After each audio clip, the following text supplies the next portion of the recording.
ভাই গত 3 তারিখ হইতে যখন এয়ারপোর্টের ভিতরে ইন্ডিগোর ফ্লাইট ক্যান্সেল হওয়া শুরু হয়েছে আছে না, তো কয়েকজন আরে মেসেজ করছে যে অ্যাকচুয়াল ঘটনাটা কিটা।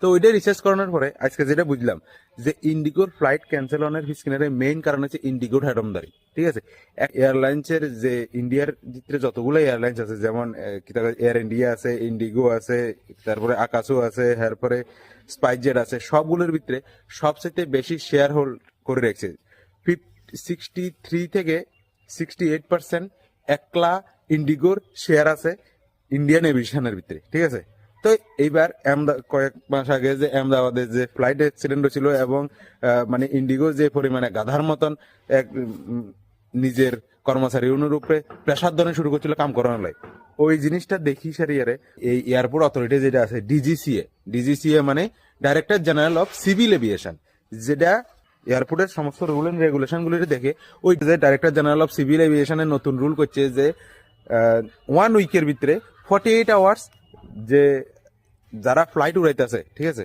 ফ্লাইট যারা উড়াইতেছে পাইলটরারে রেস্ট দিতে হইব। কারণ ইন্ডিগো যে পরিমাণে গাধার মতন পরিশ্রম করানো আরম্ভ করছিল, 17 ঘন্টা ধরে সে ফ্লাইট, কোনো ফ্লাইট দ্বারা দিত না, কন্টিনিউসলি ফ্লাইট উঠতে আছে এবং পাইলটের আর কোনো রেস্ট নাই, গ্রাউন্ড স্টাফের কোনো রেস্ট নাই। ওই জিনিসটার উপরে খেয়াল রাখে সে ডিজিসিএ এইটা রুল যখন লাগু করছে, তখন অন্যান্য এয়ারলাইন্স গুলা অল্প স্বল্প রিক্রুটমেন্ট বাড়াবার হরেও কিন্তু ইন্ডিগো 0% রিক্রুটমেন্ট রাখছে। কোনো এক্সট্রা গ্রাউন্ড স্টাফ লয় না, কোনো এক্সট্রা কিতা করছে কেবিন ক্রু লয় না, কোনো এক্সট্রা পাইলট লয় না। হের পরে হেরা কিতা করছে পুরা নভেম্বরের তুন যখন ডিজিসি এর রুলটা চালু হয়েছে, রুলটা চালানোর পরে নভেম্বরের তুন হেরা একটা একটা করে ফ্লাইট ক্যান্সেল করা শুরু করছে। হের পরে গত ডিসেম্বরের 3 তারিখ টোটাল ফ্লাইট ক্যান্সেল করে দিছে এরা। একটা কোম্পানি যখন 63 থেকে 68% শেয়ার হোল্ড করে রেখে আছে না, একটা কোম্পানির যখন ভারত সরকার এতটুকু ক্ষমতা দিয়ে দিছে, হেরা দেশ যুগাই দিছে, তারা দেশ যুগাই দিছে। ভারত সরকারের গেন্ডিতে সাবিদের সারিয়ার উৎ করা সারিয়ার ডিজিসি এর তুন যে রুলস এন্ড রেগুলেশন সেফটির দিকে চাইছে, ডিজিসি এর যে রুলস এন্ড রেগুলেশনটা লাগু করছিল, ওই রুলস এন্ড রেগুলেশনটা বন্ধ হয়েছে গতদিন।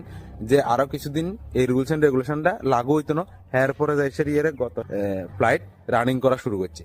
একটা কোম্পানির অতটুকু ক্ষমতা দেওয়া শুরু না। ভারত সরকার এরকম আরো বহুত কোম্পানি আছে, যেমন ত্রিপুরার ভিতরে ইলেকট্রিকেরও সেম দিয়ে রেখেছে, ইলেকট্রিকের মানুষের গেঁড়ি চাদরি সারিয়ে দাম বাড়ার, এরকম বহুত কোম্পানি আছে, বহুত কোম্পানি আছে যেটির উপরে সরকার যখন এটারে কিতা কয়েছে কোম্পানির হাতে দিয়ে দিছে আছে না, তখন তারা দেশের এবং দেশের সরকারের এনে গেঁড়ি চাদরি এনে উচ্চ করে সারিয়ে হালা রেখেছে।